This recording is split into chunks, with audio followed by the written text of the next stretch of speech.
Hola, buenos días a los alumnos que están aquí en la clase del Máster en Ingeniería y Gestión Medioambiental y sobre todo bienvenidos a los que nos están siguiendo ahora por streaming. ¿De acuerdo? Esto es una clase abierta que realizamos dentro de la EOI. La EOI, para sobre todo los que nos sigan y no nos conozcan, es una fundación pública que está adscrita al Ministerio de Industria, Energía y Turismo. Dentro de lo que son las áreas más competitivas, más estratégicas dentro de la EOI se encuentra el área destinada a medio ambiente, a energía y sostenibilidad. Y dentro de todo ese área, el máster decano, el más antiguo y el más genérico, es al que pertenece esta clase abierta, que es el máster en Ingeniería y Gestión Medioambiental. Hoy concretamente vamos a dedicar esta clase abierta a la transición hacia la ISO 14001-2015, que se enmarca dentro del módulo de gestión ambiental y de responsabilidad corporativa. Para impartirla está Cristina Rey Martínez, que es la coordinadora de dicho módulo, lleva más de 10 años en la clase, en la escuela, impartiendo este tipo de módulos en distintos másters, además de dedicarse profesionalmente como consultora y como auditora concretamente a todos estos temas. Así que muchas gracias, Cristina. Gracias a ti, Almi. Bueno, pues buenos días a todos los que estáis aquí, buenos días también a los que nos sigan por streaming. Y bueno, lo primero, si os parece, vamos a centrar la clase, también nos viene bien a todos porque después de este parón que hemos tenido de Semana Santa, ¿no?, que estáis recién incorporados, vamos a centrar la clase, estamos en el módulo de gestión ambiental y responsabilidad corporativa, que hemos empezado ya hace algunas semanas. Y bueno, empecé hablándoos de responsabilidad corporativa o responsabilidad social corporativa desde un enfoque amplio y a partir de ahí empezamos un poco a bajar al detalle pues, de la gestión ambiental como una de esas vertientes fundamentales de la gestión de la sostenibilidad en las organizaciones. Y ya dentro de la gestión ambiental, en este módulo vemos una serie de herramientas para la gestión ambiental y una de ellas, de las más utilizadas, pues son los sistemas de gestión ambiental, que es lo que estamos viendo ahora, los sistemas de gestión ambiental basados en estándares pues como ISO 14001 y el reglamento europeo EMAS. ¿Vale? Entonces, llevamos ya una serie de clases trabajando sobre ISO 14001 y EMAS. Y en la clase de hoy lo que vamos a ver concretamente es ese proceso de transición, ese nuevo enfoque de ISO 14001-2015. Acordaros que decíamos que teníamos una 14001 de 2004, ¿vale?, la última versión que estaba en vigor, y en septiembre del año pasado se aprueba la 14001 de 2015. Vale, entonces, para pasar de aquí a aquí, decíamos que teníamos un plazo de ¿cuánto tiempo?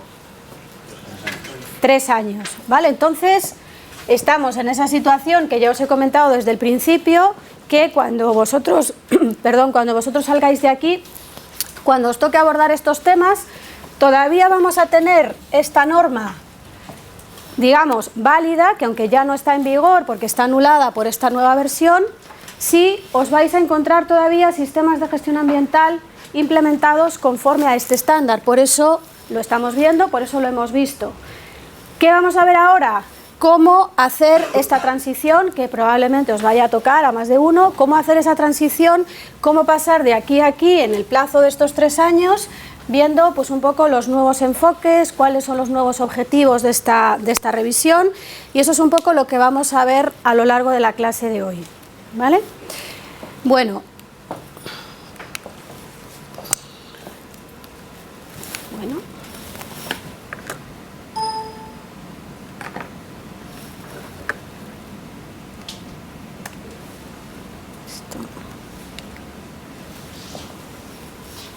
Bueno, aquí tenéis un poco el índice de contenidos de lo que vamos a ver hoy, de la presentación de hoy. Esta presentación, igual que todas, la tenéis ya en la plataforma. Tenéis también la norma, la versión nueva de la norma en la plataforma, y tenéis todos esa copia que estamos manejando. Vale, ahora en esta primera parte de la clase no la vamos a utilizar mucho, pero sí después para hacer una serie de ejercicios. Tenéis también unos textos explicativos tanto de la versión de 2004 como de la versión de 2015 que os voy a poner para ver un poco ese enfoque, todo lo que vamos a contar hoy. Y bueno, pues un poco la clase vamos a seguir la misma metodología de siempre, un poco de parte teórica, complementado con ejercicios para ver realmente pues todo eso que explicamos. Lo único que en el caso de hoy pues vamos a centrarnos más en la parte teórica en esta primera parte de la mañana para que sea más fácil seguir la clase y vamos a dejar esos ejercicios ya para la segunda parte. ¿Vale? Bueno, para empezar, ISO 14001 cumple 20 años. La primera versión de esta norma es del año 1996. ¿Vale? Tiene tantos años, pues como mi trayectoria profesional. Yo vi el nacimiento de esta norma, he visto su evolución, he visto su progreso, sus mejores tiempos, sus épocas más bajas también, y ahora nos encontramos aquí en este momento en el que tenemos una nueva versión.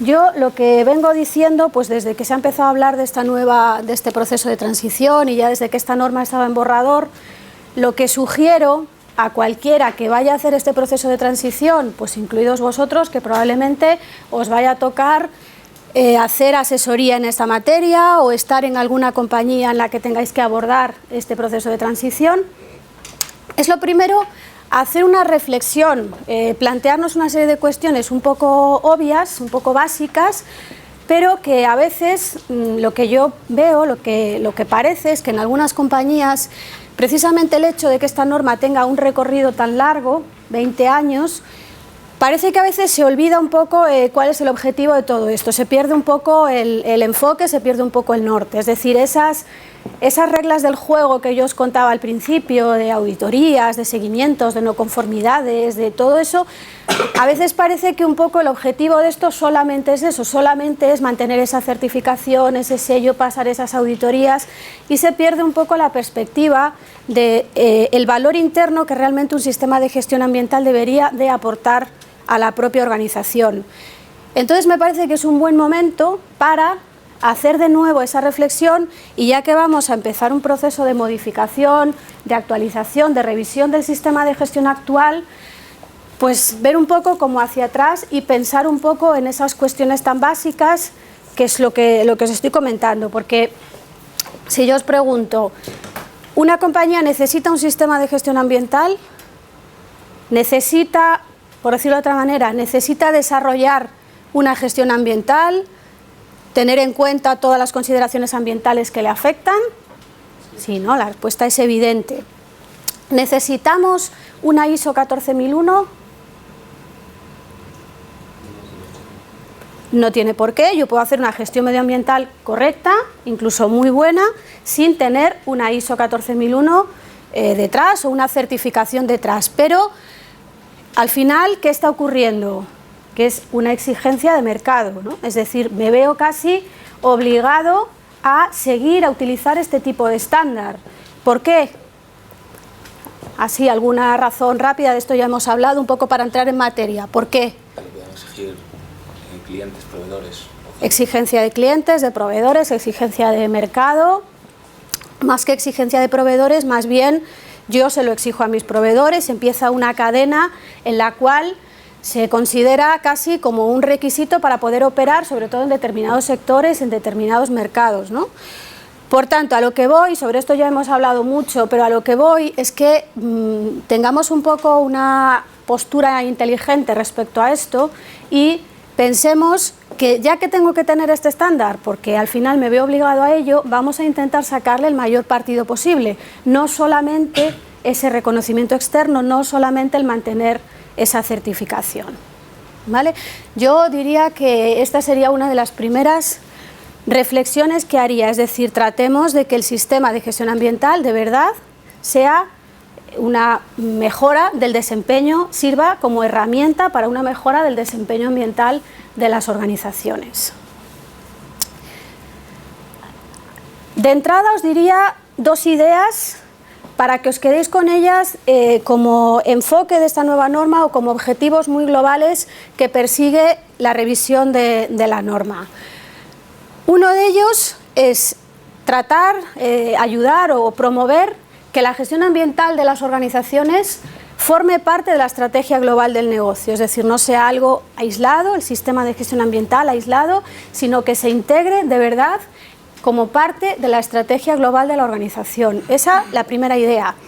La segunda, que pretende promover también esta nueva versión de la norma, es ampliar un poco la visión de la gestión ambiental, es decir, salir un poco del perímetro de nuestra instalación, de nuestra empresa y mirar un poco hacia afuera. Cambiar un poco la actitud reactiva a una actitud más proactiva, a una toma de iniciativas de una manera más eficiente respecto a la protección ambiental, ¿vale? Vamos a comentar estas dos ideas. La primera, lo que os decía, intentar aprovechar el proceso de transición, ¿vale? Esto que obligatoriamente lo tenemos que hacer, por tanto, aprovechemos este proceso para de verdad intentar integrar la gestión ambiental en esta triple cuenta de resultados de las organizaciones de las que veníamos hablando, es decir, que el sistema de gestión ambiental me permita de verdad mejorar los resultados en esta dimensión ambiental. Lo que ocurre a veces es que el sistema de gestión ambiental ISO 14001 va por un lado y por otro lado va, digamos, la estrategia corporativa de la organización.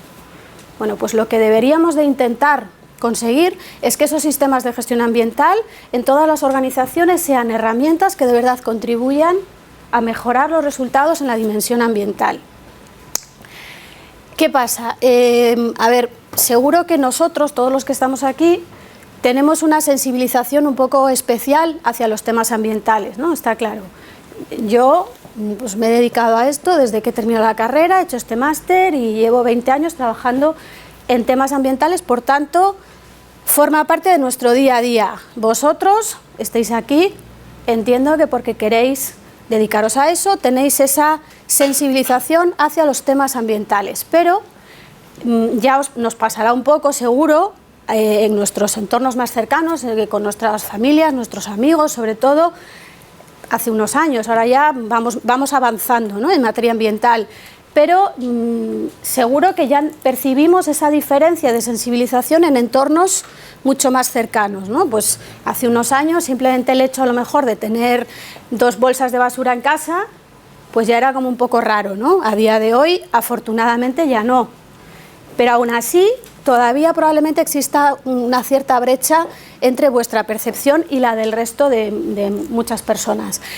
¿Qué quiero decir con esto? Que cuando lleguéis a una organización, esto todavía es más notorio, es decir, vais a tener que ser capaces de trasladar vuestro argumento, vais a tener que ser capaces de hablar de gestión ambiental en términos más relacionados con el negocio. No sé si me estoy explicando. ¿Me explico? Es decir, yo voy a tener que defender esa necesidad de unos resultados ambientales, de unas actuaciones ambientales en un contexto, no voy a decir hostil para no ser tan pesimista, pero en un contexto en el que voy a tener que argumentar desde un enfoque más de negocio, ¿vale? Y esto es un poco lo que también pretende la ISO 14001, esta nueva versión, incorporando una serie de conceptos y una serie de términos que antes no estaban ni se mencionaban y que están mucho más relacionados con ese enfoque de negocio, con ese enfoque de estrategia que vienen desarrollando las compañías. Conceptos como contexto de la organización, algo básico que antes ni se mencionaba, partes interesadas, de esto ya hemos hablado mucho cuando hablamos de responsabilidad social corporativa.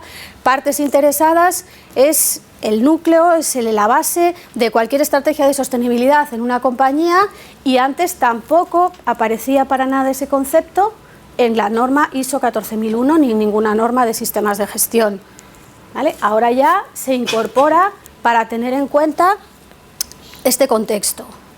Aparece también el concepto de riesgos y oportunidades, también muy importante, muy utilizado en esa terminología empresarial que os digo, que antes tampoco estaba en una norma de gestión ambiental. Aparecen otros conceptos como perspectiva de ciclo de vida, cadena de valor, mejora del desempeño ambiental. Todo ello basado en una comunicación externa efectiva, basado en un liderazgo visible, un compromiso real por parte de la alta dirección, que son cuestiones en las que hace hincapié la nueva norma y que iremos viendo un poco.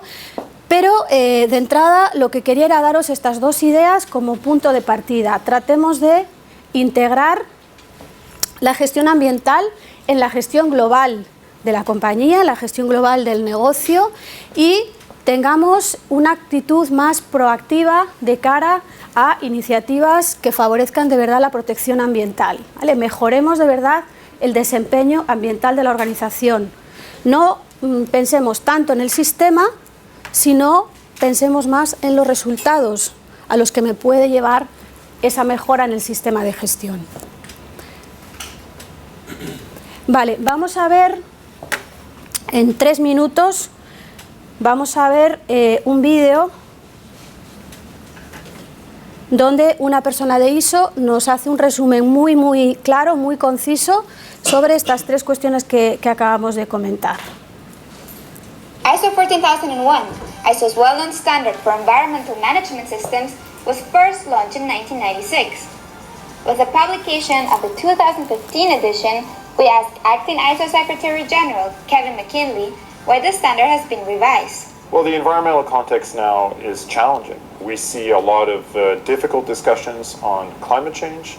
We see a lot of challenges for organizations to meet expectations of policymakers related to water utilization, related to energy usage. These are big challenges, challenges that are reflected as well in the views of their stakeholders, of shareholders, the expectation that organizations will steward the environment and perform according to what they believe is appropriate in a modern organization. So these types of changes were very much taken into consideration by the committee that developed the new 14001. So Kevin, why is the standard so important? It's a tool. It's a tool that supports advancement, supports continual improvement. The standard itself has gained recognition through use in organizations as a self-improvement tool.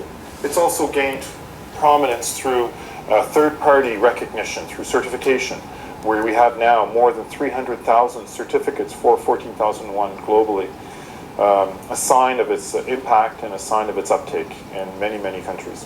Now, for users of the standard, what are the main benefits?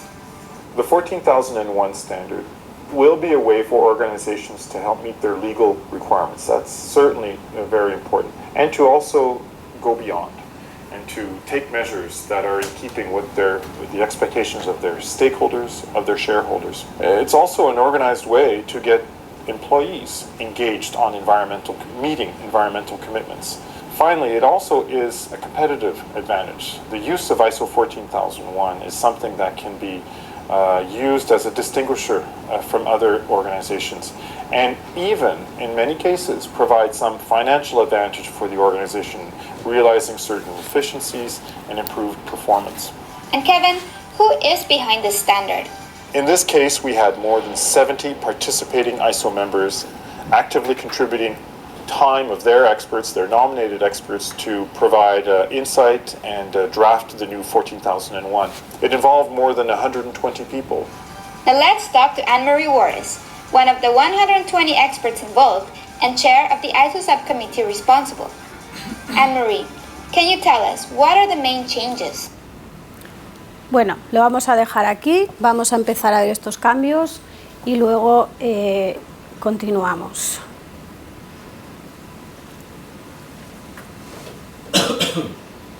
Que recupere.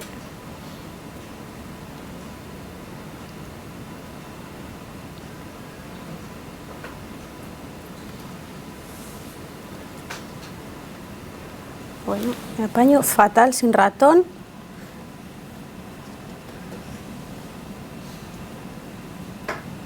Hasta aquí, vamos a empezar a entrar en materia. Hasta aquí, ¿hay alguna duda, algún comentario, algo que queráis que veamos o que aclaremos antes de seguir adelante? Sobre toda esta parte introductoria.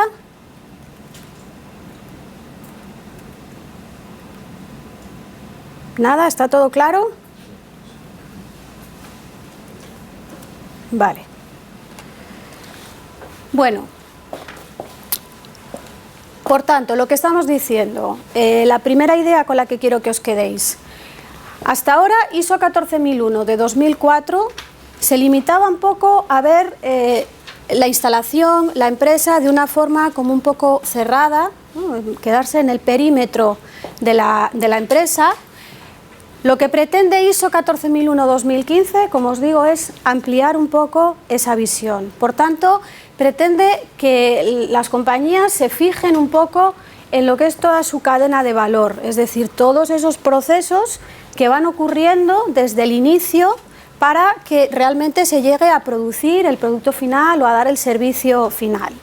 Toda esa cadena de valor que, si por ejemplo en este ejemplo que os pongo pensamos en una industria láctea, tenemos que remontarnos pues a unas materias primas, a una materia prima básica, a una gestión ganadera. Tenemos que pensar también en que esa materia prima tiene que ser transportada, tiene que llegarnos en las mejores condiciones, etcétera, a nuestra instalación. Tendremos además luego que distribuir nuestro producto final. Ese producto final tendrá que ser distribuido pues, por grandes superficies, por tiendas, etcétera, hasta consumidor final. Se generará un residuo derivado del consumo de ese producto. Tendremos además dentro de nuestra instalación pues, una parte interesada, un grupo de interés fundamental, que son los trabajadores, los empleados. Tendremos vecinos, comunidades de vecinos.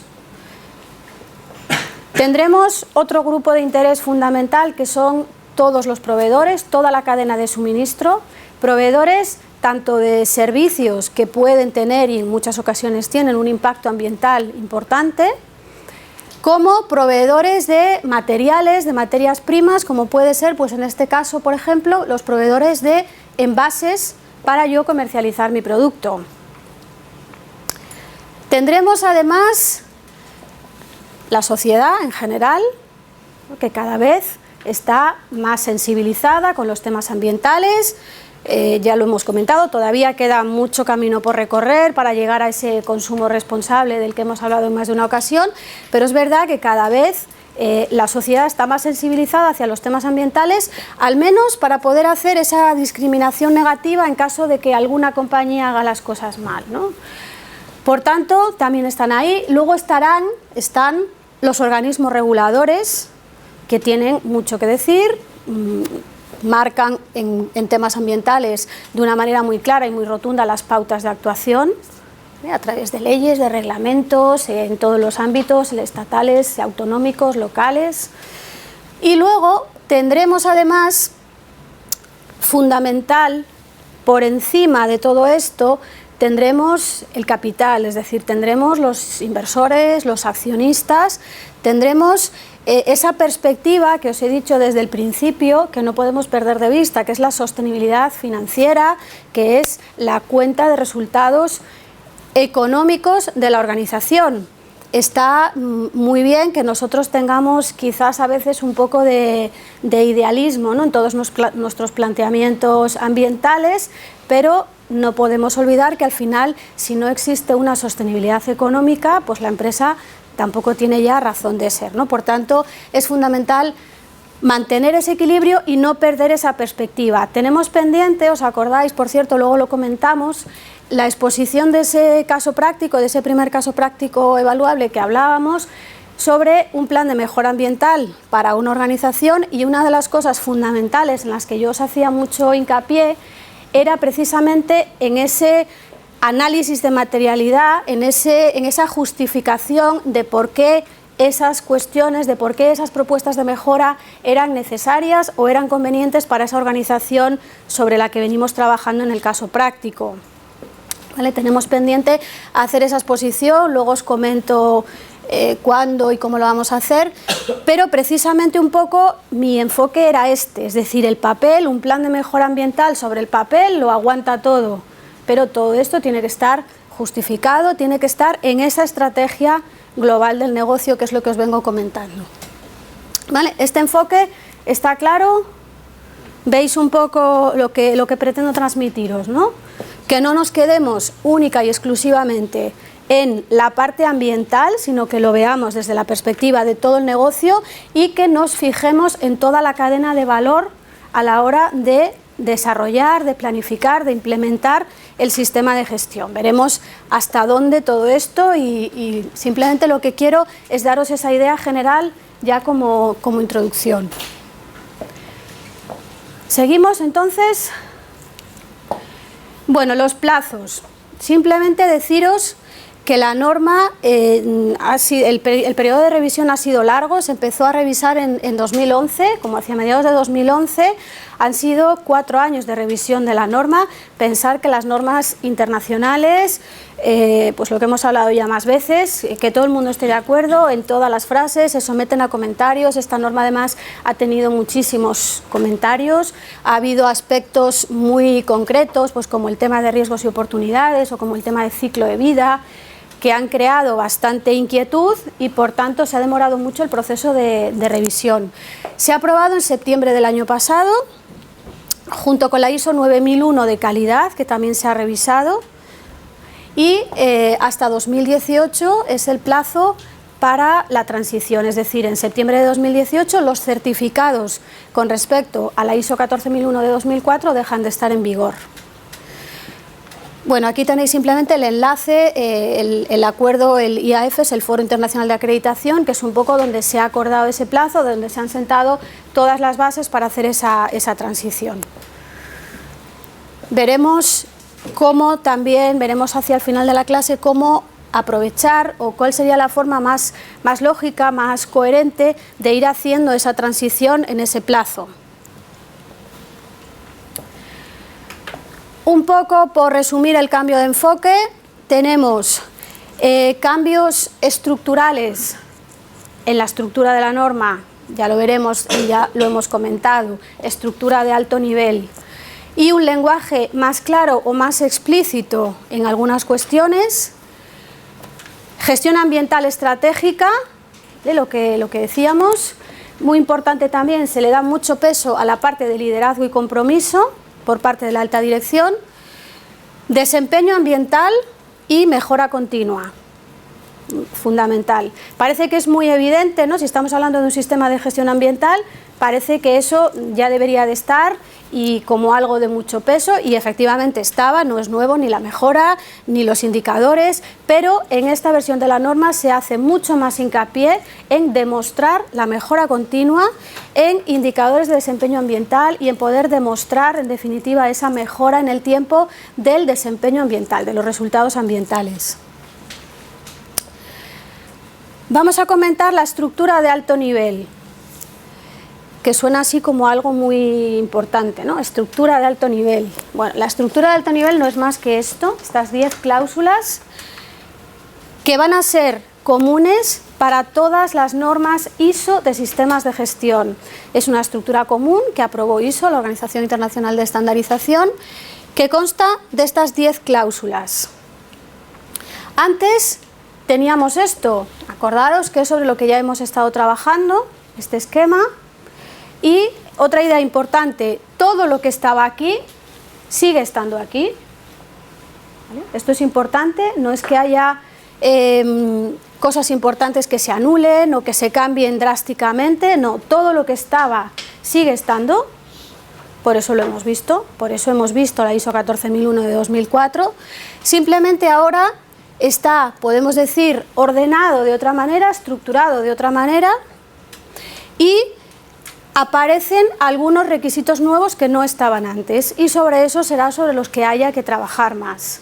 Luego hay algunos requisitos que estaban, pero se ven un poco modificados o se ven un poco reforzados, ¿vale? Algún cambio muy de tipo formal, que serán los que menos nos preocupen, pero la idea fundamental es esta, pasamos de esta estructura a esta, común con todas las normas ISO de sistemas de gestión. Esto es muy importante porque la ISO 9001 de 2015, la norma de calidad que empezaremos a ver también, es común en cuanto a estructura, con lo cual la integración de los sistemas de gestión va a ser más sencilla. Otra de los beneficios que yo creo que puede también tener o que se puede aprovechar este proceso de transición es precisamente para integrar sistemas de calidad, por ejemplo, con sistemas de gestión ambiental, incluso con sistemas de gestión de la seguridad y la salud. La futura norma ISO 45001 que está en borrador, que se aprobará probablemente el año que viene y que me va a permitir tener 3 normas iguales en estructura. Antes eran 3 normas diferentes, sobre todo la norma de calidad era bastante diferente en cuanto a estructura, ¿vale? Por tanto, esto facilita esa integración. Otro proyecto en el que os podéis ver perfectamente involucrados cuando salgáis de aquí, que pueda ser la integración de sistemas de gestión, aprovechando este proceso de transición obligatorio, pues ya que tengo que revisar los sistemas, lo voy a hacer y además de paso los voy a integrar. Vale, esa es un poco la importancia que tiene fundamentalmente el tema de la estructura de alto nivel, más allá de la cuestión formal, pues de que unos requisitos cambian de orden. Luego, lo más importante de esta estructura de alto nivel es la cláusula 4 de contexto de la organización. Esta es nueva, esto no aparecía antes en ninguna de las normas y tiene especial relevancia y es en lo que más vamos a pararnos.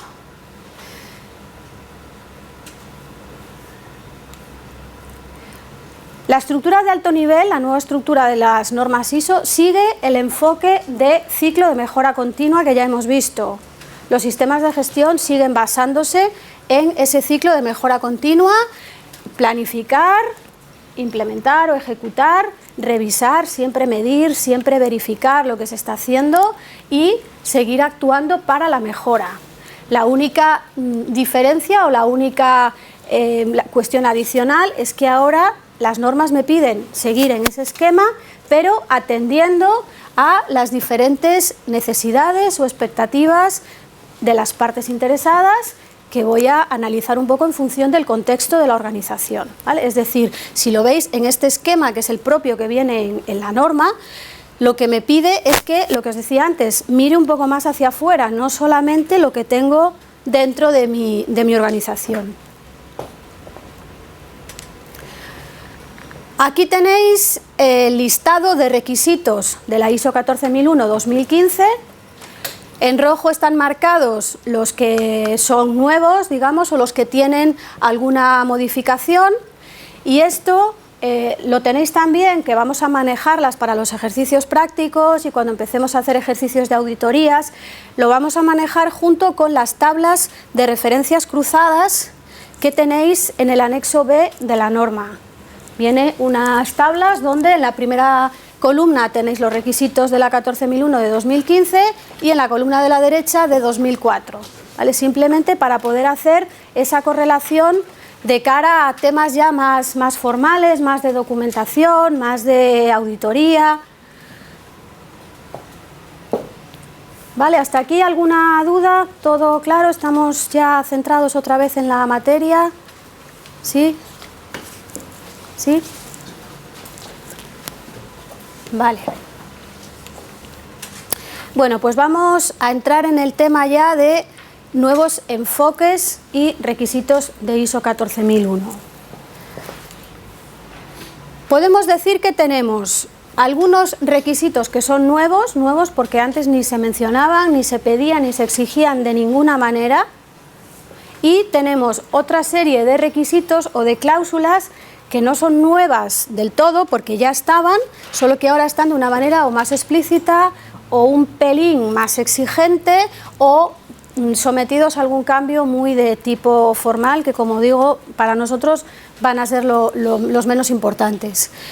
Los nuevos, lo más relevante, tenemos el contexto de la organización y partes interesadas,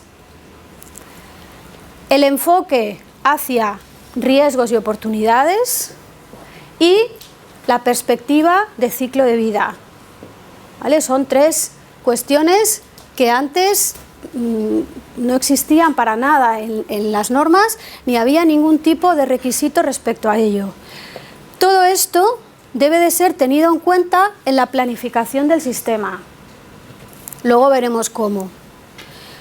Por otra parte, bueno, tenemos esos requisitos reforzados o modificados que son pues sobre todo el tema del liderazgo, lo relacionado con otros requisitos. La comunicación también es un tema que se ve reforzado en esta versión de la norma. Información documentada, mejora continua. Esto ya estaba,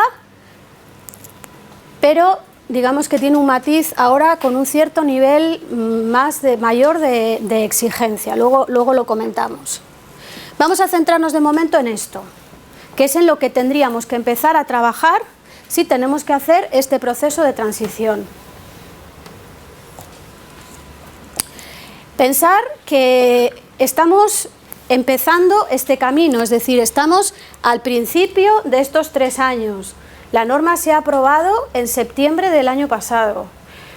Las entidades de certificación ni siquiera todas están todavía acreditadas por ENAC para auditar conforme a la versión nueva de la norma. ¿Qué os quiero decir? Que todo esto está en una fase muy incipiente, es decir, todos estamos empezando a trabajar en este camino, cada uno en el papel que nos toca. Las empresas están empezando a pensar cómo hacen esto, tanto desde el punto de vista de contenidos, como de plazos, como desde el punto de vista logístico, si integran con calidad, si hacen las dos cosas a la vez. Es decir, estamos empezando esto. Los consultores, los auditores, estamos empezando también a entender esta nueva versión, a ver qué se pide, a ver qué se espera de ella, ¿vale? Por tanto, vamos avanzando todos un poco en el mismo camino, sin tener todavía, por ejemplo, porque no existe, un documento de unificación de criterios, pues que por ejemplo hubiera podido publicar pues la Entidad Nacional de Acreditación sobre qué se va a pedir en relación a los nuevos requisitos.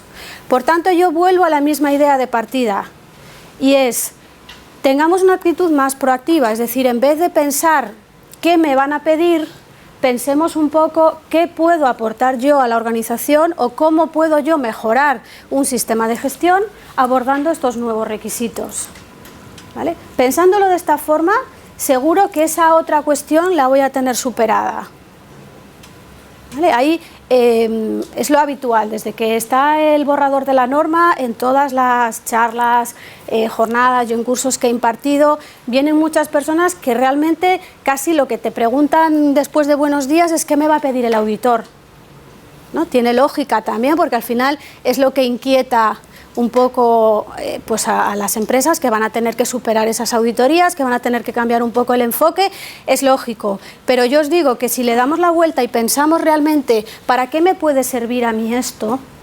¿Cómo puedo yo enfocar todo esto? Eso me va a llevar seguro a cumplir el objetivo de la norma y por tanto a poder superar sin ningún problema una auditoría que luego ya, según vayamos avanzando en este camino y se vayan definiendo un poco más las cosas, pues ya se tendrá más claro hasta qué punto se tiene que desarrollar esto, si tengo que tener un registro para no sé qué, si todo ese tipo de matices, ¿vale? ¿Me explico? ¿Estáis de acuerdo? Vale, pues seguimos. Contexto de la organización. Os pregunto, ¿creéis que el análisis del contexto, el contexto me refiero tanto de factores internos como externos, creéis que es importante para la toma de decisiones estratégicas de una organización, al margen de lo que diga la norma y olvidándonos ahora de sistemas de gestión? Es importante, ¿no? Estamos todos de acuerdo. O sea, debería hacerse sí o sí, independientemente de norma. Lo hacen las organizaciones. ¿Podéis ponerme algún ejemplo? Por ejemplo, una industria textil. ¿Algún ejemplo de decisión estratégica que haya tomado la industria textil en el ámbito ambiental derivado de un análisis del contexto?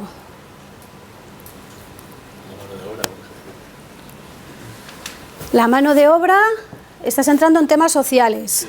Bien, me gusta porque eso significa que estoy consiguiendo abriros un poco la mente hacia los temas de responsabilidad social corporativa, pero vamos a pensar ahora en la parte ambiental para tratar de ceñirnos a gestión ambiental, a ISO 14001.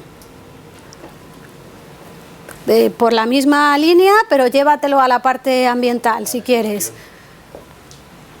La legislación, ¿qué quieres decir con la legislación? Los países que tengan una legislación más laxa en cuanto a lo que se les pide en las industrias. Y entonces, Se quieran ir a otros países. a ver, no sé si te he entendido bien. ¿Estáis de acuerdo? ¿Lo habéis entendido? A ver, al final te van a pedir lo mismo, ¿sabes? Pero no sé si... O sea, la idea que tú dices es, me la estás poniendo como algo negativo, es decir, una industria textil que se lleva, análisis del contexto que se hace igualmente, aparte de la norma. o sea, se llevan los centros de producción, eso es lo que estás queriendo Sí, decir, eso es a países donde los requisitos legales ambientales son menos rigurosos, ¿no? No existe legislación, etcétera. Aparte de lo que es la norma. Vale, es un análisis del contexto, vale, bien, te entiendo. ¿Algún otro ejemplo? Igual cambios de tinte, ¿Cambios? en el tinte. Por ejemplo, yo iba más enfocado a ese tipo de cuestiones, no tanto a decisiones estratégicas empresariales como la que has planteado tú o desde el punto de vista social, que las dos son muy acertadas y además, insisto, me gusta ver que pensáis más en abierto. Y me refería más a lo que dice Marina, por ejemplo, un cambio en los tintes motivado por qué.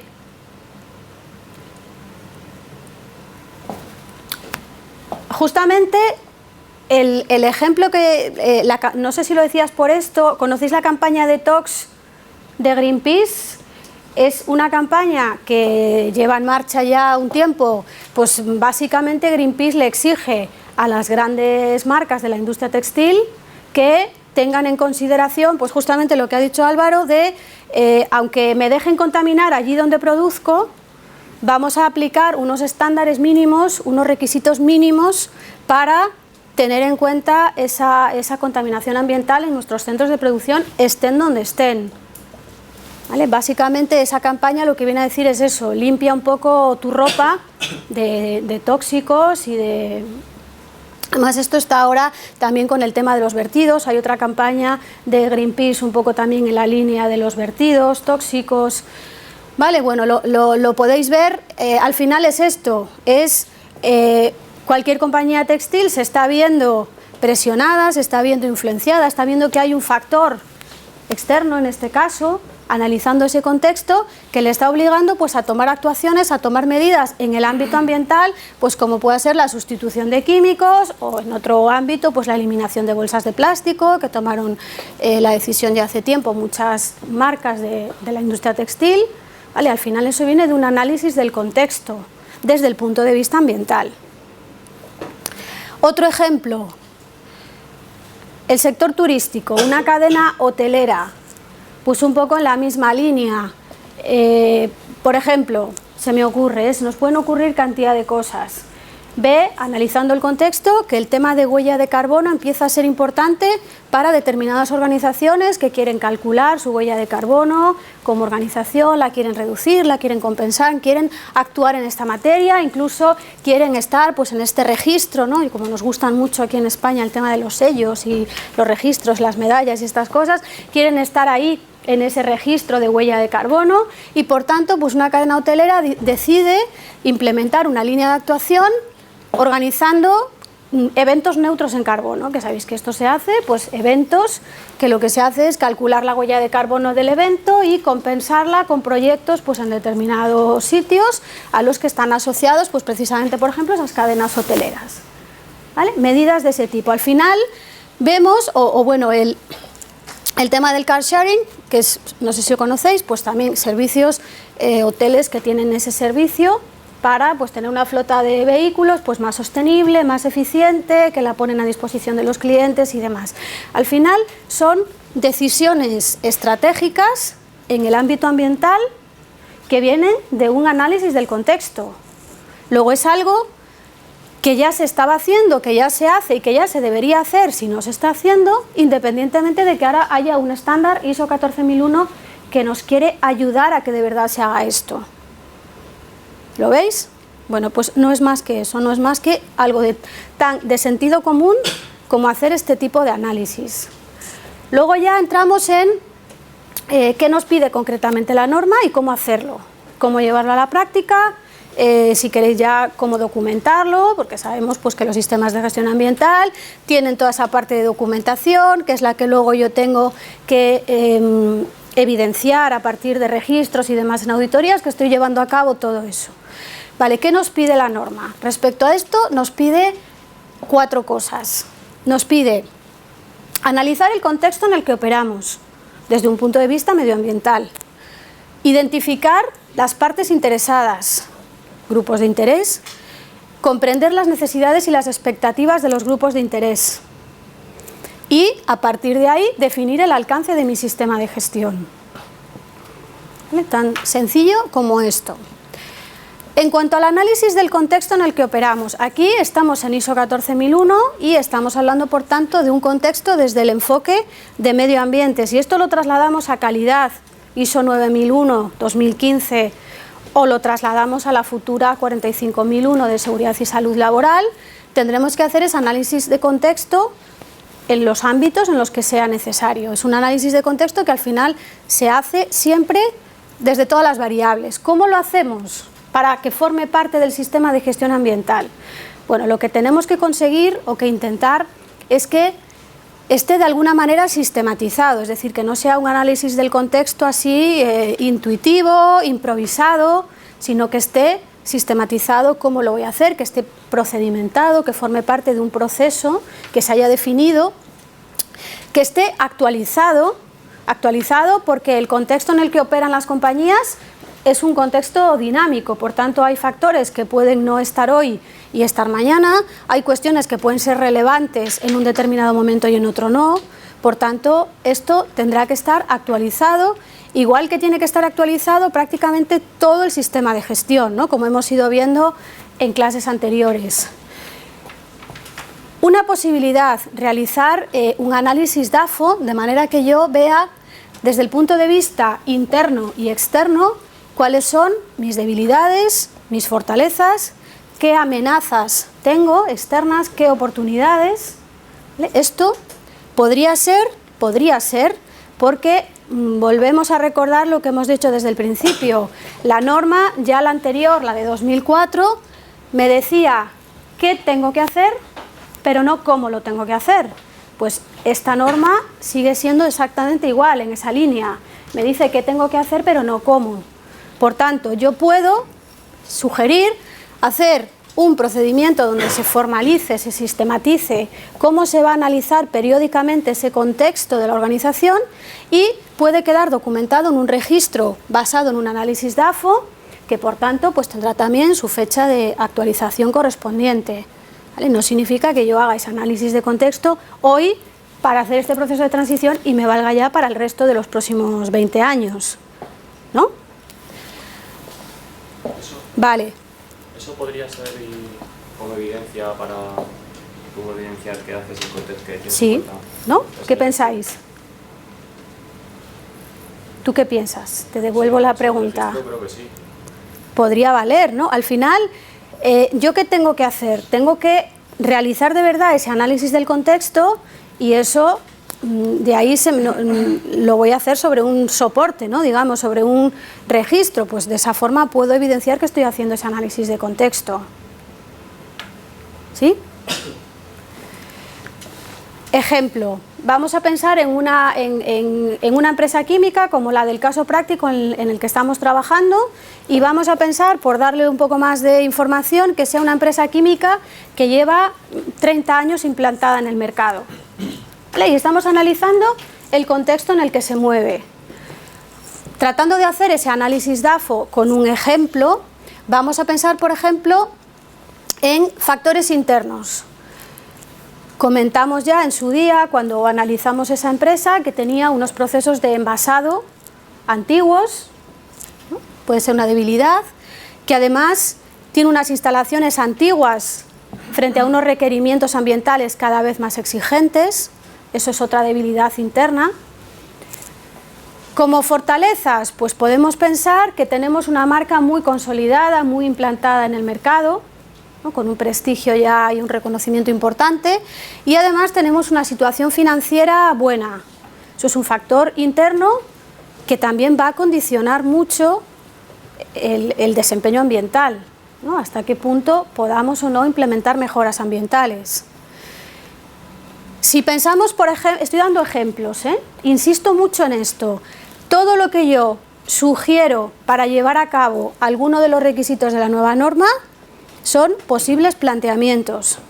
Luego trabajaremos en más ejemplos. Ahora estoy dando alguna pista para que veáis un poco por dónde va el tipo de análisis.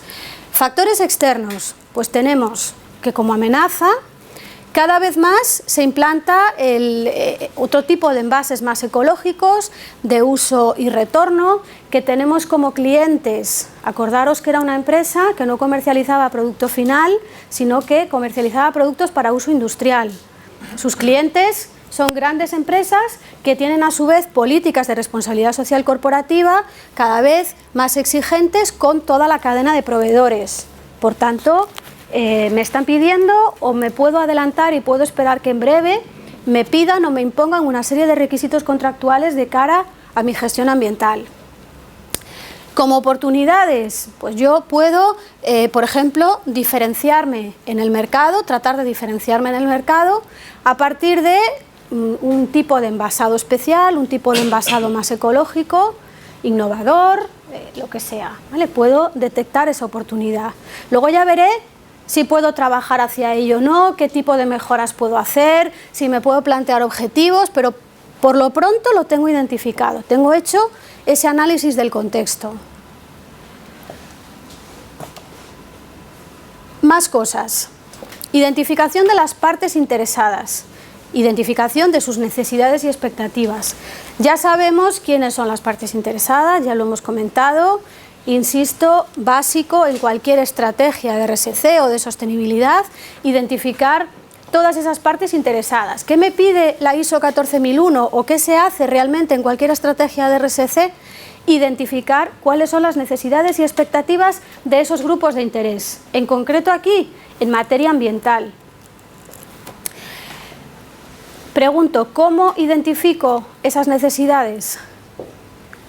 Os pregunto, supongamos que os sentáis a hacer este proceso de transición y tenéis que identificar las necesidades, expectativas de vuestras partes interesadas, de los grupos de interés.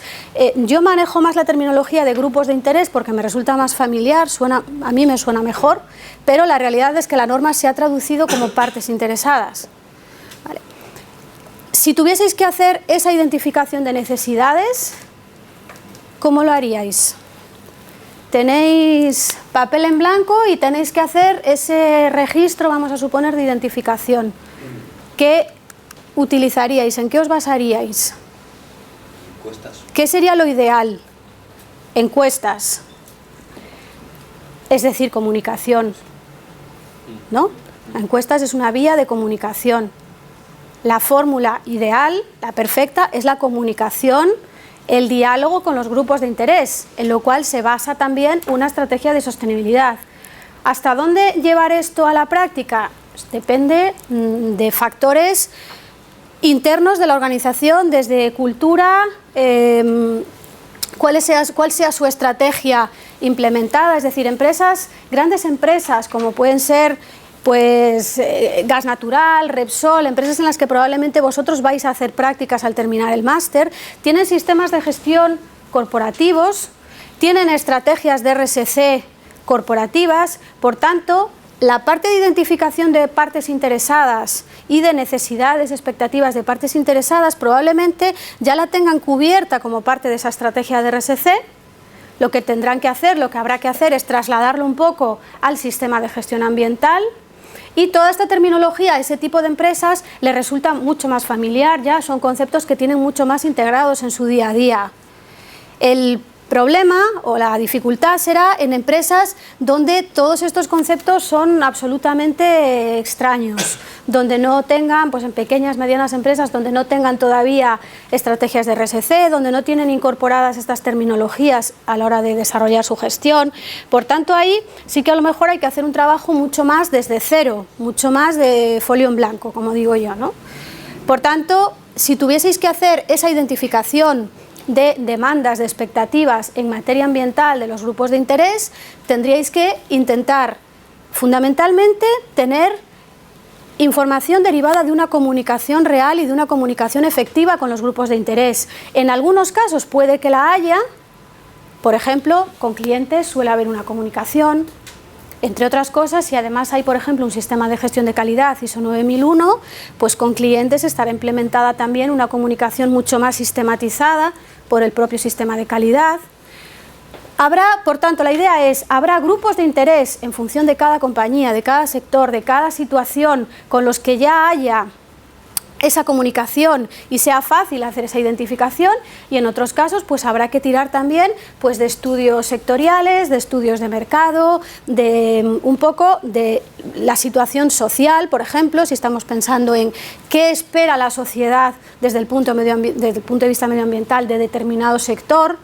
¿Vale? Lo que hablábamos antes pues del sector textil o del sector hotelero, habrá que hacer un poco este barrido y llegar a tener al final un listado, vamos a decir, de partes interesadas y demandas y expectativas en materia ambiental. Un ejemplo, mis clientes, volvemos a la empresa química esta en la que estamos trabajando. Los clientes, fundamentalmente grandes empresas industriales, están empezando a demandar o a esperar de mi organización la huella de carbono de mi producto para incorporarlo a su cálculo de huella de carbono, o porque quieren además que sus proveedores vayan demostrándole también su compromiso con la gestión ambiental. Por tanto, empiezo a notar que calcular la huella de carbono de mi producto puede ser interesante. Por otra parte, el tema de la distribución, en la misma línea, como están exigiendo cada vez más un comportamiento respetuoso con el medio ambiente a toda su cadena de suministro, empieza a inquietarles la distribución de mi producto. ¿Cómo hago la distribución de mi producto? Por tanto, tengo, supongamos, estas dos cuestiones, estas dos demandas o expectativas. Pueden ser expectativas o pueden ser ya en un momento dado requerimientos. Eso también hay que analizarlo, en qué fase estamos, a la hora de tomar luego una decisión. Decisión sobre si lo incluyo en mi sistema de gestión ambiental y sobre si lo incluyo en la planificación, lo incluyo en mis requisitos del sistema. ¿Vale? Por tanto, sí. ¿Podría ser el caso de que a una parte interesada, que igual desde un punto de vista de calidad o financiero sí que sea importante, ¿sí?, pero que desde el punto de vista medioambiental no tenga igual prácticamente expectativas o no sean muy claras? Sí, claro, habrá grupos de interés que tengan unas expectativas o unas demandas prioritarias hacia otro determinado tipo de cuestiones. Depende de qué grupo estemos hablando. Probablemente los clientes les preocupa mucho más la calidad, los precios competitivos, etcétera. Los clientes me refiero a consumidores, que las cuestiones medioambientales del producto. ¿Vale? O te pongo el ejemplo contrario, si estamos hablando de grupos de presión, de grupos ecologistas, si estamos hablando de Greenpeace, pues a Greenpeace la calidad del producto o el precio o otro tipo de factores le dan igual. ¿Vale? Por tanto, eso, por supuesto que hay que tenerlo en cuenta, y además cuando esto se hace desde un enfoque más amplio, ¿qué es lo que se debería de hacer en las empresas en las que de verdad tengan esto integrado, o tengan una estrategia de RSC, o al menos tengan integrada la calidad y el medio ambiente? Todo esto se debería de hacer de manera conjunta. Pues ahí hay que ver prioridades. ¿Vale? Volvemos de nuevo a ver la gestión ambiental en el conjunto de la organización, no como algo aislado, independiente. Bueno, al final lo que decíamos, del análisis de estas cuestiones, del contexto, de las partes interesadas, lo que tenemos que tener a partir de ahí es la información para decidir qué vamos a hacer, qué vamos a considerar, qué vamos a incluir en el alcance del sistema de gestión ambiental.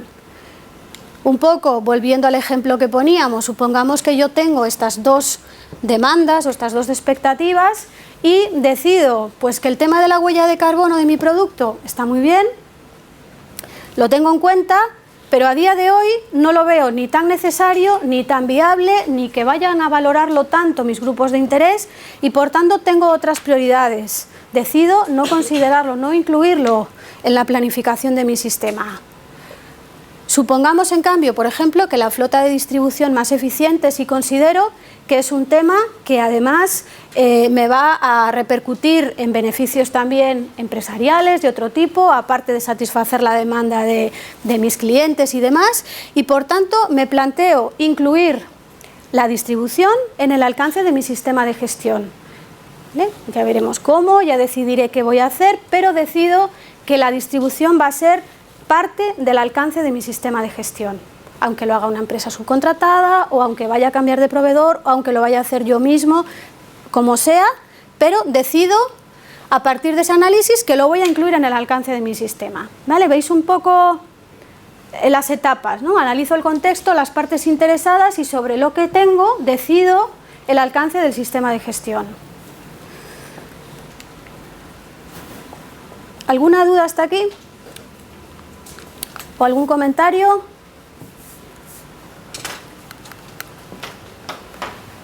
Bueno, la planificación del sistema. Nos pasamos de la cláusula de contexto a la de planificación. Dejo la de liderazgo, que está ahí en medio, la cláusula 5. No es que se me olvide, la dejo porque la vamos a ver después con esos requisitos que se ven modificados o reforzados, porque realmente el liderazgo de la alta dirección ya estaba en la otra versión de la norma, el compromiso de la alta dirección, simplemente ahora se hace mayor hincapié en ello. Pero vamos a pasarnos a la cláusula de planificación, que está muy relacionada con el contexto, porque todo lo que he visto anteriormente, en ese análisis del contexto, lo tengo que trasladar a la planificación del sistema. Bueno, primera pregunta, ¿qué es la planificación del sistema? A ver, recordemos, hace ya un par de semanas que no nos vemos, con el parón de Semana Santa. Vamos a recordar, dentro de este ciclo de la mejora continua, empezamos por la planificación. Yo planifico mi sistema. ¿Cómo planificaba? ¿Cuáles eran los requisitos de planificación? En esa revisión ambiental inicial, ¿qué vemos? Identificar aspectos ambientales. Los aspectos ambientales son la base, ¿no? Tengo que tener esa foto de partida que tengo, qué es lo que impacta en el medio ambiente de mi organización. ¿Qué más? Los requisitos legales y otros requisitos que ya estaba en la versión de 2004, lo de otros requisitos, pero también ahora se hace más hincapié en ello, luego lo vemos. ¿Vale? Por tanto, identifico mis aspectos ambientales, los requisitos legales que les aplican y luego el tercer requisito dentro de planificación, ¿cuál era? Fundamental, los objetivos de mejora, el programa de mejora. ¿Vale? Esto era la planificación del sistema, estos 3 puntos. Bueno, pues todo esto ahora sigue estando aquí en la cláusula 6 de planificación, pero para planificar el sistema tengo que tener en cuenta todas esas cuestiones de las que hemos hablado antes, los riesgos y oportunidades y la perspectiva de ciclo de vida. Los riesgos y oportunidades y la perspectiva de ciclo de vida, ¿de dónde lo voy a obtener? ¿De dónde me va a salir esa perspectiva? Pues de tener en cuenta toda esa cadena de valor de la que hablábamos, de abrir un poco la visión fuera del perímetro de mi instalación o de mi empresa y analizar los riesgos y oportunidades teniendo en cuenta que los riesgos, las amenazas, como lo define la norma, efectos potenciales adversos, amenazas, y efectos potenciales beneficiosos, oportunidades. Un riesgo, una amenaza siempre se puede convertir en una oportunidad, ¿no? Siempre y cuando lo trate de una manera adecuada, lo puedo convertir en una oportunidad.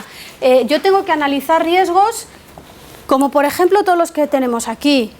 Incumplir un requisito legal, ¿vale? Eso es un riesgo, claramente. Si yo voy más allá de los requisitos legales y me pongo objetivos mucho más estrictos, eso es una oportunidad. Maquinaria obsoleta, riesgo frente a una innovación en maquinaria o en envasado o en lo que sea, es una oportunidad. Todos los riesgos que puedan venir de la cadena de suministro. Riesgos por afecciones también externas. Antes, en la norma antigua, se contemplaba el tema de los riesgos, de las situaciones de emergencia, desde el punto de vista de posibles accidentes, ¿no? Posibles aspectos potenciales en situaciones de emergencia. Eso ya lo vamos a tener identificado en un sistema de gestión conforme a la norma antigua. Ahora, de nuevo, significa ampliar un poco esa visión. Tendremos que conseguir definir mecanismos para controlar los riesgos que tengamos. Podemos prevenir, minimizar esos riesgos o podemos directamente eliminarlos si consideramos que tenemos una fuente de riesgo, pues como pueda ser una maquinaria o un proceso obsoleto. ¿Vale? Al final del análisis del contexto vamos a tener todo esto que hemos visto antes, estos ejemplos, y tendremos que tomar decisiones. Por ejemplo, decíamos que teníamos unas instalaciones antiguas. Volvemos al caso práctico sobre el que estamos trabajando. Quizá yo pueda, dentro de mi planificación, implementar o planificar mayores, por ejemplo, controles analíticos para tener un mayor control sobre lo que estoy haciendo, sobre mis vertidos, que acordaros que era uno de los puntos críticos del caso. Pues yo puedo decidir incrementar el nivel de analíticas más allá de las que me marque la reglamentación. Puedo decidir desarrollar un plan de autocontrol de mis vertidos para controlar este riesgo. Puedo tratar también de minimizarlo. Puedo, en el caso de envases, por ejemplo, pues puedo empezar a hacer un análisis de mercado para ver qué otro tipo de proveedores puedo tener que me suministren unos envases más ecológicos, qué alternativas puede haber. Puedo decidir eliminar ese riesgo, modificar el proceso de envasado, implementar nueva maquinaria. Puedo subcontratar el proceso de envasado.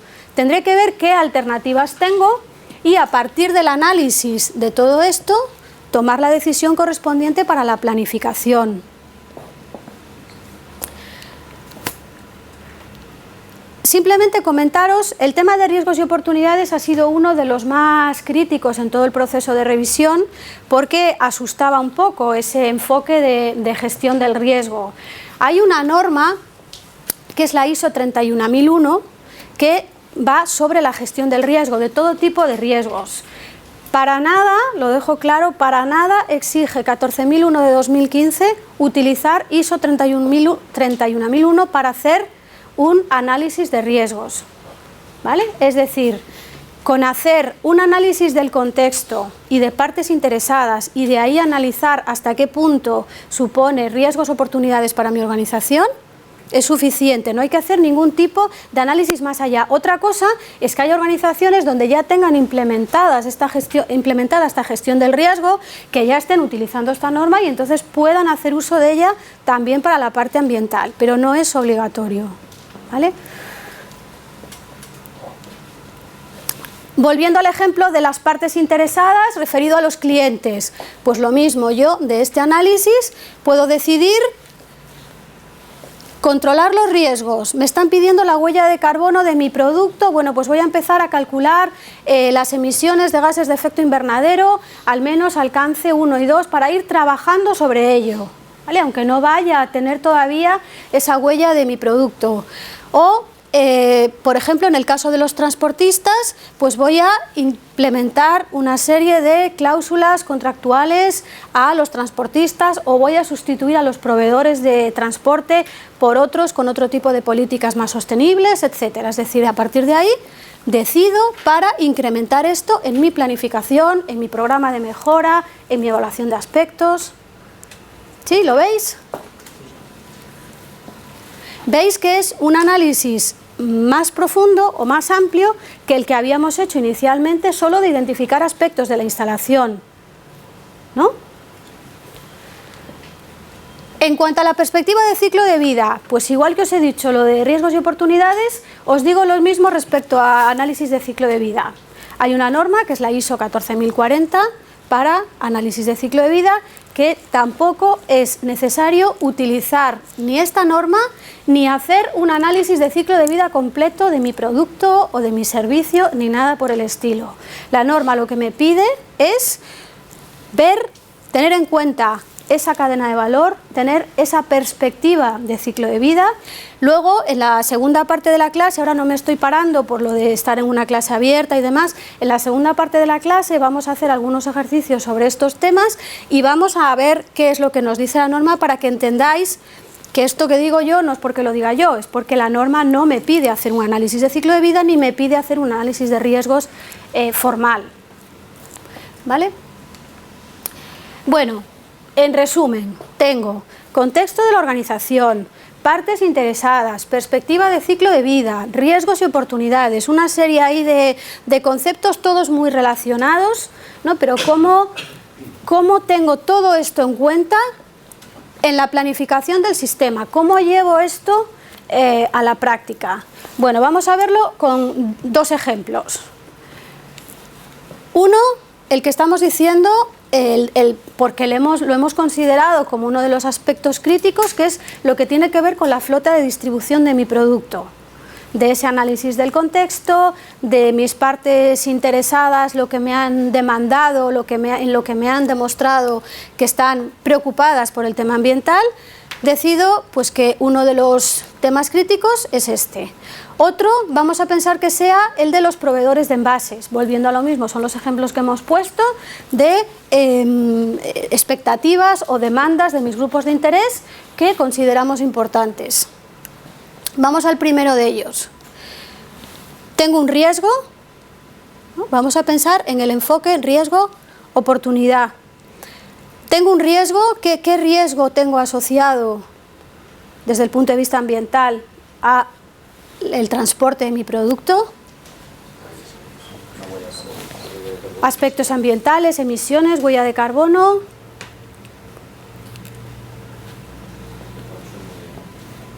Consumo de combustible, mantenimiento de los vehículos, ¿no? La flota de vehículos, el tipo de vehículos que sean, la antigüedad que tengan, todo ese tipo de cuestiones. ¿Creéis que para la organización es un riesgo?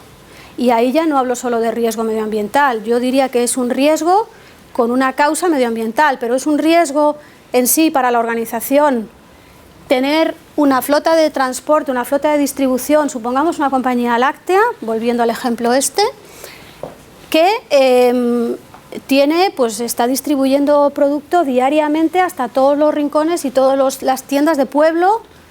Tendrá una flota de transporte muy importante. ¿Es relevante cómo se haga esa distribución para la compañía? ¿Es un riesgo para la compañía, incluso para la imagen de la compañía? Sí, ¿no? Aunque tenga una componente ambiental, es un riesgo claro. Por tanto, vamos a pensar, por darle un nombre, distribuidores irresponsables desde el punto de vista ambiental, ¿no? Tendríamos ese riesgo. Yo analizo cuáles son los aspectos indirectos, acordaros, aspectos directos e indirectos que ya vimos. En la norma anterior, en la del 2004, el aspecto indirecto como tal no estaba mencionado así.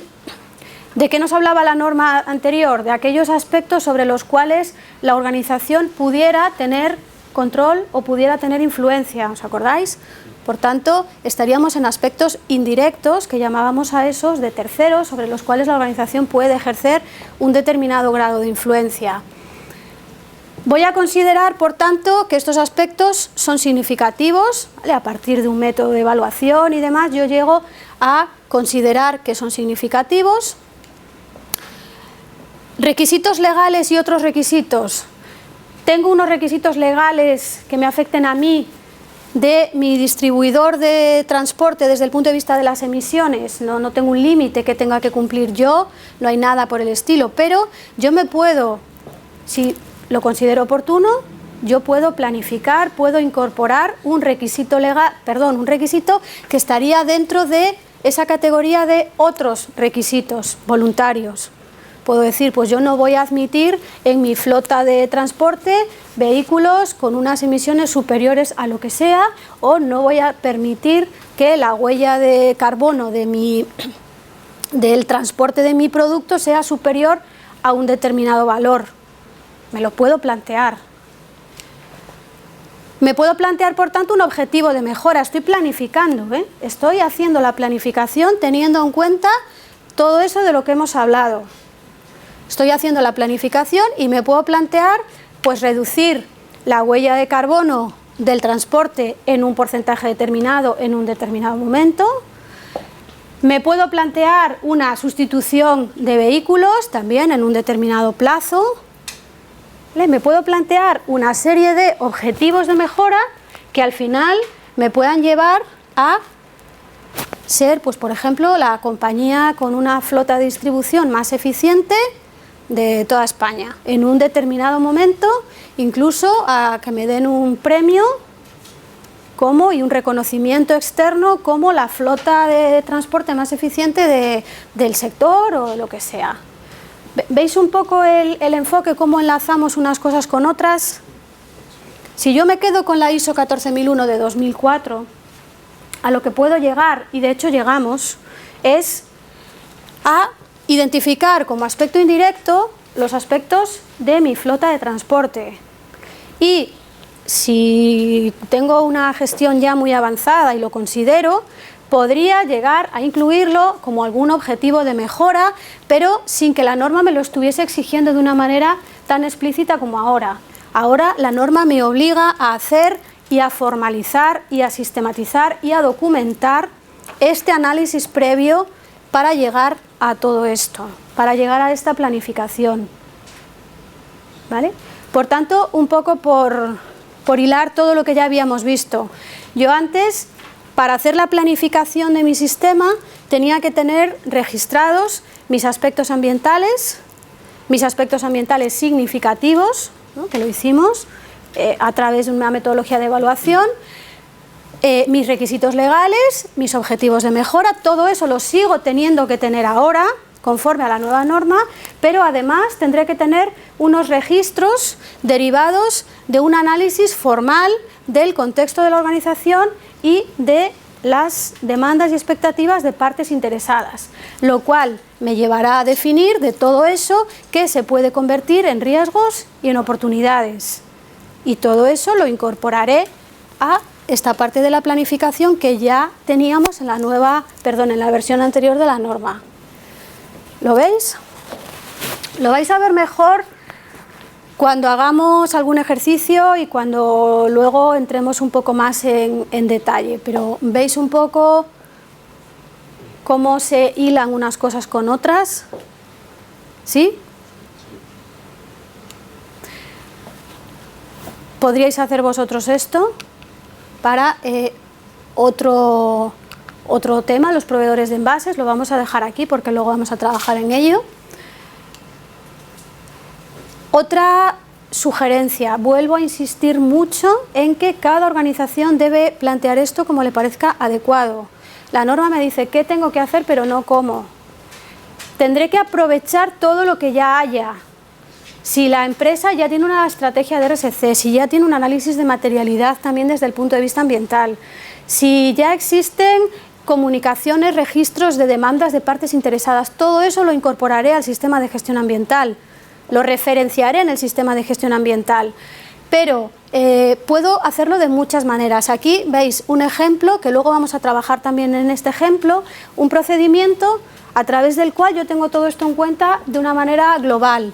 Identificación, veis, empiezo por la izquierda, identificación de grupos de interés, vías de comunicación, demandas y expectativas, porque yo me puedo saltar la columna del medio, pero si tengo la columna del medio y puedo de verdad decir cuáles son las fuentes por las cuales yo me he enterado de que realmente esas son las demandas y las expectativas, mejor, ¿no? Cuanto más consolidado y más formalizada esté esa comunicación, mejor.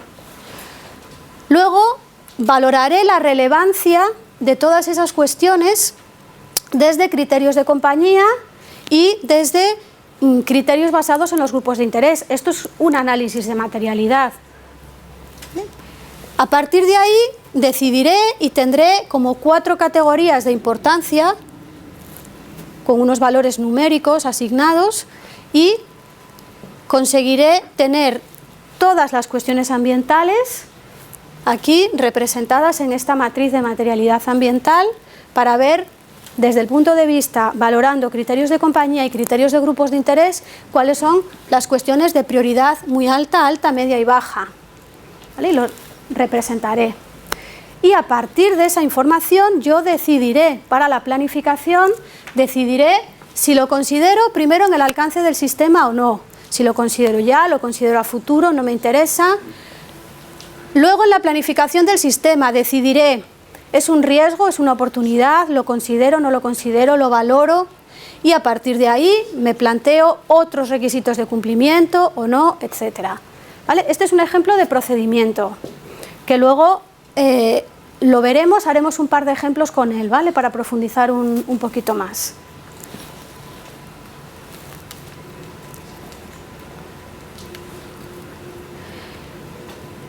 Vale, por tanto, un poco por concluir el tema de la planificación. Yo tendré que considerar la perspectiva de análisis de ciclo de vida y la identificación de riesgos y oportunidades en los criterios de evaluación de aspectos ambientales.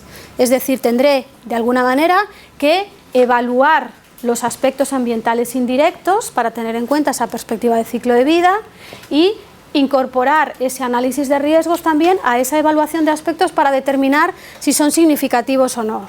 Aquí también tendríamos diferentes maneras de hacerlo. Simplemente tener en cuenta que en el anexo informativo de la norma, que ya os comenté, en el anexo A, acordaros que os comenté que los requisitos de la norma están en ese primer bloque de la norma, y luego tenemos dos anexos, uno que es informativo, que trata de aclarar, digo trata porque a veces no lo consigue del todo, trata de clarificar un poquito el requisito, y luego el anexo B, el de la correspondencia de tablas entre las dos normas. Bueno, pues en ese anexo informativo, no en el requisito, me dice la norma algo así como que un aspecto ambiental podría no ser significativo cuando se consideren solamente los criterios ambientales. Es decir, lo que nos viene a sugerir la norma es que tengamos en cuenta otros criterios a la hora de valorar los aspectos ambientales. No solamente los aspectos que utilizábamos antes, puramente ambientales, como cantidad del vertido, magnitud, frecuencia de generación del aspecto, toxicidad del residuo, es decir, ese tipo de criterios, para valorar aspectos desde un punto de vista muy ambiental, que los ampliemos. El método de valoración de aspectos lo ampliemos con otros posibles criterios más relacionados con cuestiones de las que estamos viendo aquí. Pues, por ejemplo, riesgos, requisitos legales a futuro, no solamente lo que existe ahora mismo, consideraciones ambientales en las materias primas, comunicaciones recibidas de partes interesadas, las expectativas, las demandas, las comunicaciones con los grupos de interés adquieren mucha importancia en esta versión de la norma. Temas relacionados pues con preocupación social, que todo esto lo incorpore de alguna manera a la hora de evaluar los aspectos ambientales. Bien, esto suena así como un poco etéreo, ¿no? ¿Sí? Bueno, pues al final se trataría de, tenemos este ejemplo de evaluación de aspectos ambientales que ya hemos trabajado con él, ¿vale? Simplemente lo pongo aquí para que os acordéis. Planteábamos una serie de criterios, con una combinación lo aplicábamos y obteníamos la relación de aspectos significativos, ¿no? Bien, tendríamos que plantear algo similar para aspectos indirectos, ¿vale? Aquí tenemos un ejemplo de procedimiento. Este sería el registro en el cual evaluaríamos esos aspectos indirectos, como podrían ser los envases, como podría ser el transporte o como podría ser, por ejemplo, una entidad financiera con la que estemos trabajando. Luego, en la segunda parte de la clase, vamos a ver el procedimiento que hay detrás de esto y vamos a ver cómo podríamos utilizarlo para complementar nuestra evaluación de aspectos con esto y tener esa evaluación de aspectos considerando los riesgos y oportunidades y la perspectiva de ciclo de vida.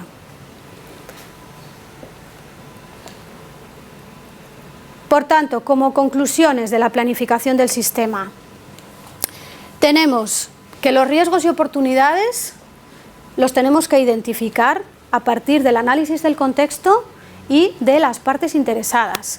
La norma nos dice literalmente que tenemos que tener en cuenta acciones para abordar riesgos y oportunidades, ¿vale? Por tanto, esto tendrá que estar considerado y tendrá que quedar formalizado, documentado, sistematizado de alguna manera, que esto lo tenemos en cuenta, ¿vale? Sin necesidad de que sea un análisis formal de riesgos conforme a la norma ISO 31000 ni nada por el estilo, pero sí tendremos que tener alguna metodología nuestra de cada compañía para tener en cuenta esa identificación de riesgos. La perspectiva de ciclo de vida, exactamente igual. Tendremos que ver ese enfoque hacia afuera, eso que os decía desde el principio, esa cadena de valor, para incorporar esos aspectos ambientales, incorporar esa consideración, esa perspectiva en el análisis y en la evaluación de aspectos ambientales. Y todo esto deberíamos de tenerlo en cuenta luego, por supuesto, en lo más importante, que es en el planteamiento de los objetivos de mejora. ¿Vale? ¿Dudas? ¿Algo así que veáis raro? Sí.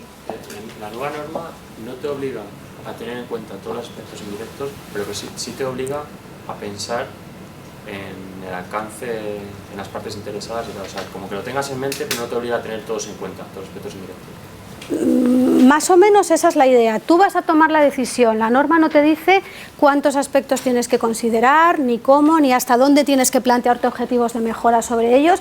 Lo que te está diciendo de una manera muy rotunda es que hagas ese análisis inicial del contexto, de las expectativas y las demandas de las partes interesadas, y a partir de ahí que identifiques tus riesgos y oportunidades. Luego, si tú identificas riesgos sobre los cuales no quieres actuar, o decides o puedes justificar de alguna manera que no es un riesgo tan importante para tu organización y por tanto ahí lo dejas, sería válido. Igual que a día de hoy puedes decir que un determinado aspecto ambiental no es significativo o no lo es lo suficiente como para que tú te plantees un objetivo de mejora, ¿no? Ya hemos dicho varias veces que con la norma actual, con la norma 2004, todavía los sistemas que todavía estén conforme a esta norma, todos los aspectos que a mí me resultan significativos tienen que llevar un objetivo de mejora asociado. No. ¿Por qué? A ver, esto, ¿por qué? ¿O por qué no? ¿Cómo puedo justificar yo que determinados aspectos significativos puedan no llevar un objetivo de mejora? Tiene demasiada inversión, por ejemplo. Por un motivo económico, porque no es viable económicamente para la compañía abordar en un determinado momento, pues quizá un cambio de proceso, un cambio de instalación, una modificación de emplazamiento, un cambio de tecnología, ¿vale? Por tanto, puede llegar un momento en el que un aspecto ambiental, aun siendo significativo, digamos que en ese momento por la viabilidad económica, operacional, de negocio, lo que sea, no se puede mejorar más, ¿vale? Por lo tanto, tendré que tenerlo controlado, cumpliendo requisitos y demás, pero no podré mejorar sobre él. Pues esto es un poco el mismo enfoque de lo que tú me has preguntado, David, el tema de tengo que tener todo en cuenta lo que se deriva de ese análisis del contexto hasta la medida que la compañía pueda y decida que debe hacerlo. ¿Vale? ¿Más preguntas, más dudas? Probablemente os surjan más dudas luego cuando nos pongamos a trabajar sobre ello, ¿vale? Cuando veamos un poco, vamos a ver después ese procedimiento que os decía para evaluar aspectos indirectos, lo vamos a completar con el que habíamos hecho el otro día para aspectos en situación normal. Vamos a ver un poco cómo tener en cuenta el tema del enfoque, perspectiva de ciclo de vida y riesgos y oportunidades. ¿Más cuestiones? Bueno, 5 minutos para terminar. Vamos a pasar ahora, vamos a ver en la segunda parte de la clase esos requisitos que, como os decía al principio, se ven reforzados de alguna manera o se ven modificados desde un punto de vista formal, pero realmente no tienen el impacto novedoso que tiene todo esto que acabamos de ver ahora. Dentro de estos tenemos el liderazgo y el compromiso de la alta dirección, que estaría en la cláusula 5 de liderazgo, que va a ser común, insisto, para todos los sistemas de gestión. Tendríamos un mayor peso a los requisitos legales, sobre todo, y otros requisitos que era en la norma anterior, otros requisitos, los que la organización asumía de manera voluntaria, ¿no? Pues aquí cobran mayor importancia porque la organización puede asumir otros requisitos derivados de ese análisis del contexto y de esos riesgos y oportunidades que haya identificado. Requisitos legales y otros requisitos lo tendríamos en la cláusula de planificación, y luego adquiere mucha importancia en esta nueva versión de la norma el apartado de comunicación, sobre todo externa. ¿Os acordáis qué nos pedía la norma antigua respecto a la comunicación externa? A ver, ¿quién se atreve? A ver, os lo pregunto de manera más precisa.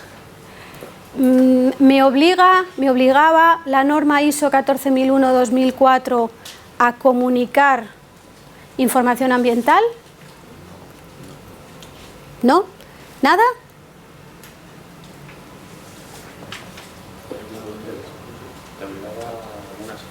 La política y cosas así. La política, la norma antigua decía la política tiene que estar a disposición del público, a disposición pública.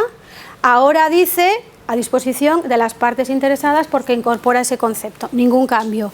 Pero ya la norma anterior me obligaba a que la política estuviese a disposición, que no es lo mismo que esté a disposición que comunicar de manera proactiva.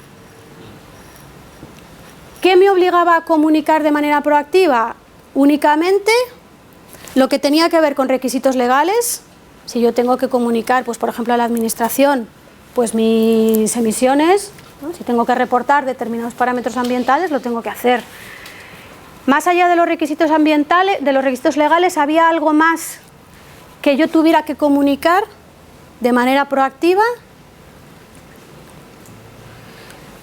Un matiz más, las prácticas o los procedimientos ambientales que aplicasen a mis contratistas. Es decir, comunicación interna, todo lo que aplique del sistema se lo tengo que comunicar y hacer saber a las personas que trabajan en ello, y también a proveedores, entendiendo por proveedores externos, si trabajan en mi organización, todo lo que les afecte de mi sistema, eso estaba en la cláusula de control operacional antes, todo eso se lo tengo que comunicar. Vale, pero más allá de eso, información proactiva no tenía que hacer, ¿no? Tenía que decidir, eso es lo que me decía la norma, decidir si iba a comunicar o no información sobre mi desempeño ambiental. Si decidía que no, tenía que dejarlo documentado y ya está. Y si decidía que sí, tenía que establecer la metodología en la cual iba a llevar a cabo esa comunicación. ¿Vale? Eso es lo que me pedía la norma antes. En cuanto a comunicación reactiva, vamos a llamarle, ¿qué tenía que hacer? Tenía que responder a comunicaciones externas. Las que considera pertinentes. Perfecto, las que considerase pertinentes. ¿Qué es pertinente?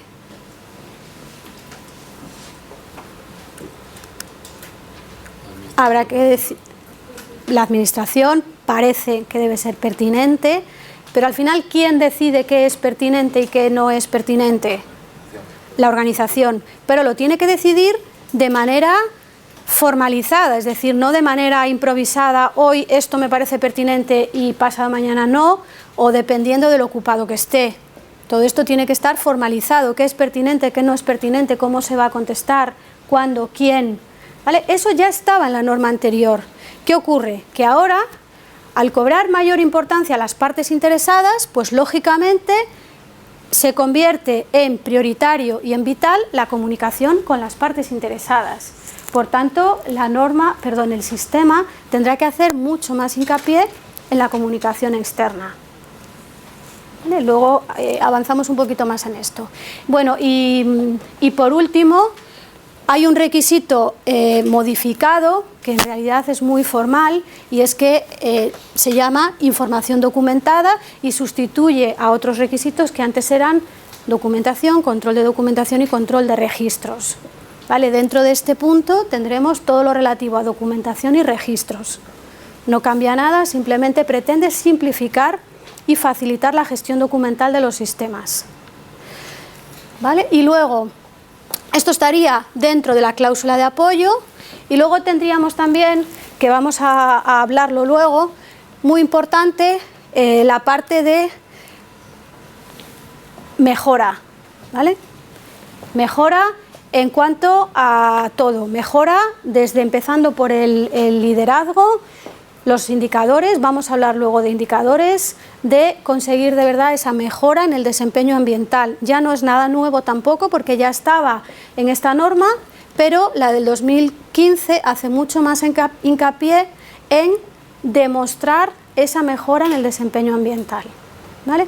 Entonces, si os parece, por la hora, por no cortar luego a medias el siguiente punto, lo vamos a dejar aquí, hacemos el descanso y luego vamos a seguir con estos requisitos que nos quedan, viendo cómo organizar este proceso de transición en el tiempo de una manera lógica, cómo utilizar un cuestionario de diagnóstico para ver cuáles son los puntos más débiles, los puntos en los que más hay que trabajar y ver de qué manera pues, podemos llegar a plantear un sistema que cumpla esos requisitos de la nueva versión. ¿Vale? Lo dejamos aquí. ¿Alguna última duda o algo? ¿Todo bien? Vale, pues hacemos aquí el descanso y luego seguimos.